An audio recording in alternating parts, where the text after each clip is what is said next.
In 1977, Elvis's guitar was auctioned after his death. A struggling music teacher bought it with his life savings and donated it to his poor school. 40 years later, a student from that school won a Grammy. At the ceremony, holding that same guitar, she said, "It all started here." This is the story of how one instrument changed generations.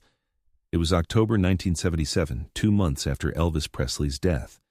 His estate faced the enormous task of cataloging and distributing thousands of items. Most would stay at Graceland, preserved for history, but some had to be sold to settle debts and fund the estate's operations. Among the items marked for auction was a Martin D-28 acoustic guitar. Not the famous one from the '68 comeback special. Not the treasured instrument Gladys had bought him in 1946. This was a guitar Elvis had purchased in 1956 during his first wave of success. A beautiful instrument he'd played occasionally at home but never used professionally. It was a good guitar, but it lacked the historical significance that would make it priceless. The estate decided to auction it at Sotheby's in New York. On auction day, collectors and Elvis fans filled the room, ready to bid thousands for pieces of the King's legacy. The guitar was expected to sell for $15,000 to $20,000, substantial but not extraordinary for an Elvis artifact. In the back row sat James Wilson, a 48-year-old music teacher from Philadelphia. James taught at Roosevelt Elementary School in one of the city's poorest neighborhoods. His students were talented and passionate, but the school had almost no resources. The entire music program ran on donations and whatever James could afford from his own modest salary. James had spent 2 years saving for this moment. He had exactly $8,000, his entire life savings. He knew it probably wasn't enough, but he had to try. Because James believed that an instrument Elvis Presley had touched could inspire his students in ways nothing else could. When the guitar came up for bidding, the auctioneer started at $10,000. James's heart sank. But then, something unexpected happened. The bidding stalled. The serious collectors weren't interested in this particular guitar. It wasn't famous enough, didn't have enough provenance. At $7,500, there was silence. "Going once," the auctioneer announced. James raised his paddle with a trembling hand. $8,000. More silence. The room waited. No one else bid. Sold to paddle number 247 for $8,000. James Wilson, who made $32,000 a year teaching music to poor children, had just bought Elvis Presley's guitar with every dollar he had. James carried the guitar case back to Philadelphia on a bus. He couldn't afford a plane ticket. During the entire 6-hour journey, he held the case on his lap, hardly believing what he'd done. His wife Margaret was waiting when he got home. She saw his face, saw the guitar case, and understood immediately. "You bought it," she said quietly. "I bought it, used all our savings. Every penny!" Margaret should have been angry. They were already struggling financially. Their own children needed things. But she'd been married to James for 23 years. She knew this wasn't recklessness. This was faith. "What are you going to do with it?" she asked. James met her eyes. "I'm giving it to the school, making it available to any student who shows real dedication. It's going to be a teaching instrument, not a museum piece. That's what Elvis would have wanted, for it to be played, not just preserved." The following Monday, James brought the guitar to Roosevelt Elementary. He called a special assembly and gathered all the music students. He carefully opened the case and showed them the instrument that had once belonged to Elvis Presley. "This guitar," James said, his voice emotional, "is going to stay here at our school. Any student who's serious about learning music will have the chance to play it, not to worship it, not to keep it locked away, but to use it, to make music with it, because that's what instruments are for, creating, not collecting." James established simple but firm rules. Students could check out the guitar for practice, but they had to care for it properly, learn diligently, and eventually pass it to the next deserving student. It would be a shared treasure, a communal source of inspiration. The students stared at the guitar in awe. Elvis Presley, the king of rock and roll, had held this instrument, had played it, had made music with it, and now they could too. Over the following years, dozens of students played Elvis's guitar. They learned their first chords on its strings. They performed their first songs with it. They discovered their passion for music through this instrument that carried such profound history. But one student in particular found something transformative in that guitar. Her name was Maya Rodriguez. She arrived at Roosevelt Elementary in 1995 as a shy, anxious 8-year-old girl from a deeply troubled home. Her father was incarcerated. Her mother worked 3 jobs just to keep food on the table. Maya was quiet, withdrawn, often invisible, the kind of child who could easily slip through the cracks. Then she joined James Wilson's music class, and she was assigned Elvis's guitar for a semester. The first time Maya held the instrument, something profound shifted inside her. The weight of it in her arms, the worn spots on the neck where Elvis's fingers had pressed the strings, the knowledge that this guitar had been played by someone who'd started with nothing and become everything. Maya began practicing obsessively. She stayed after school for hours, learning chords, teaching herself songs, finding her voice through the vibrations of those strings. She'd run her fingers over the same frets Elvis had touched and feel connected to something larger than her difficult circumstances. James noticed her extraordinary dedication.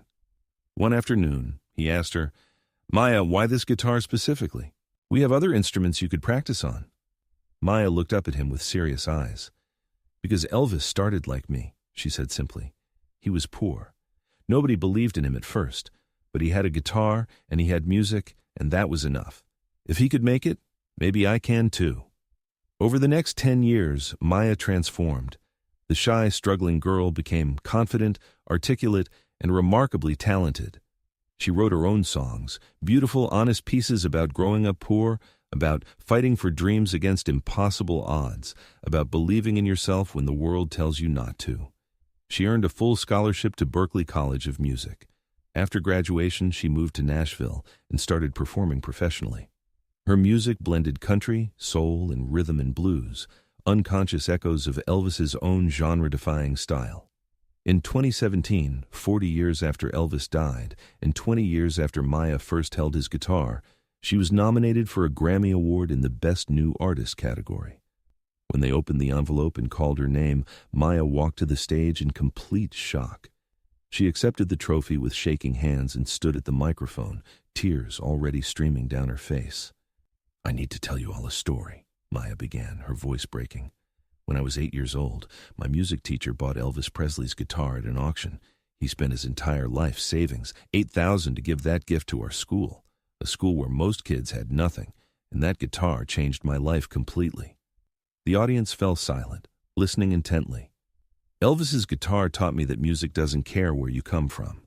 It doesn't care if you're poor, or if you're struggling, or if nobody believes in you. Music just cares whether you show up and do the work. And Elvis showed me that truth because he lived it. He started with nothing but a guitar and a dream, just like me." Maya paused, overwhelmed by emotion. "Mr. James Wilson is here tonight. He's retired now, but he drove all the way from Philadelphia to be here. Mr. Wilson, this Grammy belongs to you as much as it belongs to me, because you believed that one guitar could change lives, and you were absolutely right." The camera cut to James Wilson, now 78 years old, openly crying in the audience. The entire venue rose to give him a standing ovation. "And there's one more thing," Maya said, waiting for the applause to quiet. "For my performance tonight, I asked the Grammy organization if I could use a very special guitar, and they agreed."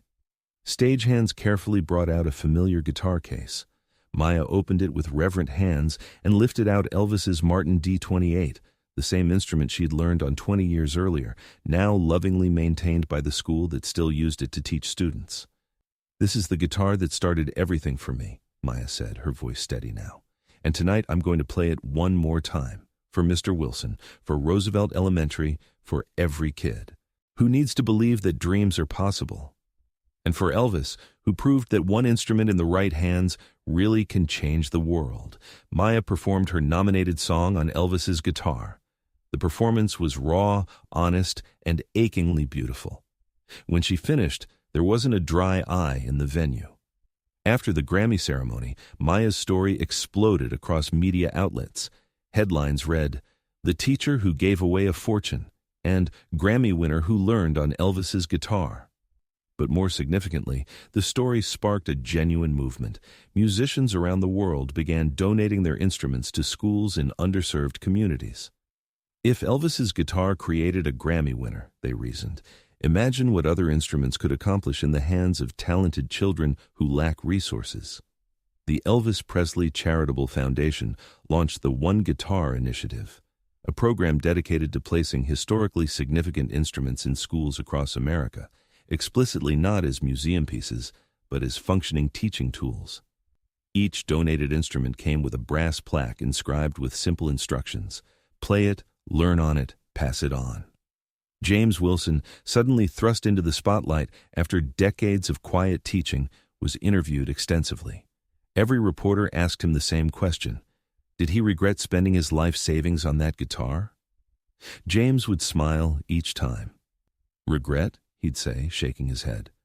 I spent $8,000, got Maya Rodriguez. I got dozens of other students who discovered their passion for music. I got to be part of something infinitely bigger than myself. That's not a regret. That's the best investment I ever made in my entire life. He continued in one particularly moving interview. Elvis's guitar never hung on my living room wall. It never sat in a display case. It got played every single day. It got scuffed and worn and truly loved. And in the process, it did exactly what instruments are meant to do. It made music, it inspired human beings, it connected generations across time. That's worth more than any amount of money could ever be. Maya remained deeply connected to Roosevelt Elementary for the rest of her career. She became a major donor to their music program, ensuring no student would ever lack for instruments or instruction. But more importantly, she returned to the school every single year to play Elvis's guitar with current students, personally passing on the inspiration that had been given to her. This guitar is magic, Maya would tell wide-eyed children gathered in the music room. But not because Elvis Presley owned it. It's magic because of what it represents: pure possibility. The promise that where you start in life doesn't determine where you'll finish. That music can lift you out of darkness. That one person believing in you can change absolutely everything. Today, 43 years after James Wilson bought it, Elvis's Martin D-28 guitar is still at Roosevelt Elementary School in Philadelphia. It's been played by hundreds of students over those decades. It's scarred, worn, deeply loved. It bears the physical marks of every hand that has held it, every song that's been learned on it, every dream that's been born from its strings. The school has been offered millions of dollars for the guitar by private collectors and prestigious museums. They've refused every offer without exception. This guitar does far more good here, the current principal explains, being played by children who need to believe in themselves than it would ever do sitting behind glass in any museum. Maya Rodriguez went on to win 3 more Grammy Awards over her career. She became one of the most respected and influential singer-songwriters of her generation. And she has always credited the same source: a guitar that once belonged to Elvis Presley, and a teacher who understood that the true value of treasures lies in sharing them. James Wilson passed away peacefully in 2020 at age 81. At his funeral, Maya performed using Elvis's guitar. She sang the same song she'd performed at that first Grammy ceremony, and dozens of James's former students joined her, a choir of voices representing lives that had been fundamentally changed by one teacher's extraordinary act of faith. Mr. Wilson taught me that the value of something isn't measured by what you can sell it for, Maya said in her eulogy, her voice breaking. It's measured by what that thing can create, what it can inspire, what it can become. Elvis's guitar wasn't valuable because Elvis Presley touched it 40 years ago. It was valuable because it helped children like me touch our dreams and make them real. The story of Elvis's guitar has become legendary in music education circles worldwide. It's regularly cited in discussions about the critical importance of arts programs, the profound power of hands-on learning, and the value of making history accessible and usable rather than distant and preserved. James Wilson could have kept that guitar, noted music educator Dr. Sarah Chen. He could have sold it years later for an enormous profit. He could have displayed it proudly in his home. Instead, he gave it away to children who desperately needed exactly what it represented. That's not just generosity.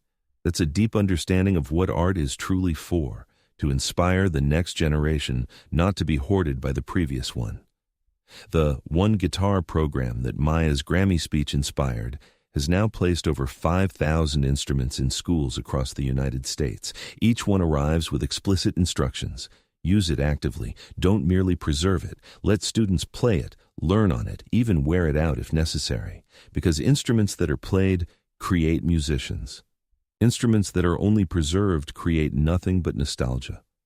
Elvis Presley, who started his own legendary career with a 1295 guitar his mother bought him when they were nearly destitute, would have deeply loved knowing that one of his guitars spent 4 decades teaching children, that it never sat unused in a climate-controlled vault, that it accumulated scratches and wear marks from being genuinely, constantly loved. Elvis understood something fundamental about music, said noted music historian Peter Goralnik, that it's inherently communal. It's meant to be shared, passed along, freely given away.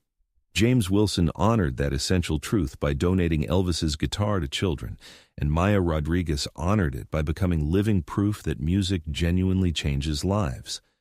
If you visit Roosevelt Elementary School today, you can see Elvis's guitar for yourself. It's not locked in a protective case. It's in the music room, available for checkout by any student who demonstrates serious commitment to learning. There's a waiting list. Students sign up months in advance for their turn to spend time with the instrument that connects them to Elvis, to James, to Maya, and to everyone else who ever held it with hope in their hearts. On the guitar's body, just beneath the strings, there's a small brass plaque that James Wilson installed back in 1977. It reads, "This guitar belonged to Elvis Presley. He used it to make music that moved millions. Now it's your turn. Play it with respect. Learn on it with dedication. Then pass it to the next dreamer. Because instruments aren't meant for collecting dust. They're meant for creating futures." After Maya's Grammy win, a second line was added, "Maya Rodriguez learned on this guitar, so can you." And most recently, a third line was engraved, "James Wilson believed in sharing treasures. Honor him by sharing this one." The guitar has directly changed hundreds of lives. Maya Rodriguez is simply the most famous success story, but there are countless others. A jazz pianist who learned music theory studying this instrument, a film composer who wrote her first complete piece on it, a music teacher who was inspired by James's story to dedicate her entire career to education in underserved communities.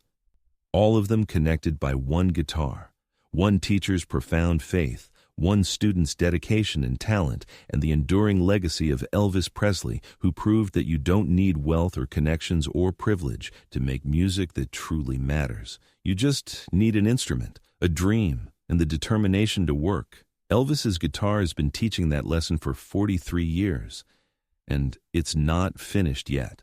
Because somewhere in Philadelphia right now, there's a child holding that guitar for the very first time, feeling its weight in small hands, seeing the wear marks that tell stories, reading the plaque, learning that Elvis Presley once held this exact same instrument.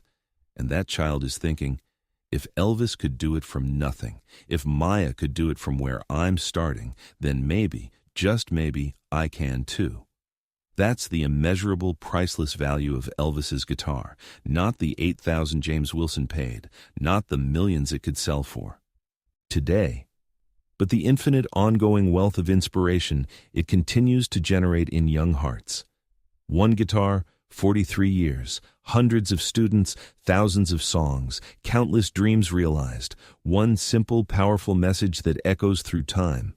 Music changes lives. Pass it on. If this story of legacy, generosity, and music's power to span generations moved you, subscribe, and share. What instrument or teacher changed your life forever? Let us know in the comments. Hit that notification bell for more true stories about how one person's gift can echo across decades.